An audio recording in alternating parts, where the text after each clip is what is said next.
நம்ம வாழ்க்கையில என்ன பிரச்சனைனாலும் சரி A to Z எல்லாத்துக்குமே ஜோதிடத்தின் மூலம் தீர்வு இருக்கு. ஒண்ணுமே கிடையாது. ஜோதிடத்தில் எல்லாத்துக்குமே தீர்வு கிடையாது. இப்ப ஒருத்தர் சாவுறதை பத்தி நிறைய விஷயங்கள் கண்டுபிடிக்க முடியாது.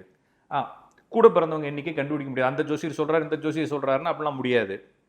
எப்ப சாவார், எப்ப கல்யாணம் நடக்கும், இது மாதிரி எல்லாத்தையும் பர்டிகுலரா இத்தனாம் தேதி இன்னைக்கு நடக்கும் அப்படின்னு அந்த ஜோசியர் சொன்னார், இந்த ஜோசியர் சொன்னார்னு யாருமே நேரடியான அனுபவங்கள் இருக்காது.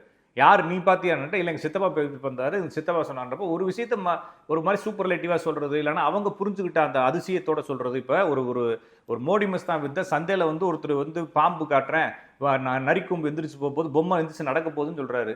அதை முதல்ல வெளியூர்ல சிட்டிலேருந்து ஒருத்தன் பார்க்குறான். இப்போ எங்களுக்கு அதே வேலையாத்தான் சந்தைகளை மூளையில வெந்தான் தெரிஞ்சுக்கிட்டு இருப்பான். அவன் டுபாக்கூர்னு எனக்கு தெரிஞ்சு போச்சுன்னு வச்சுக்கோங்களேன். நம்ம அந்த பக்கம் போக மாட்டோம். ஒருத்தர் சிட்டிலேருந்து இப்போ தான் ஊருக்கு கிராமத்துக்கே வந்துக்கிறான். அவன் பார்க்குறப்ப அவனுக்கு எல்லாமே புதுசு புதுசாக தெரியும் இல்லைங்களா? அப்போ அவன் இன்னொருத்தன்ட்ட இதை பற்றி பேசுகிறான்னு எப்படி பேசுவான்?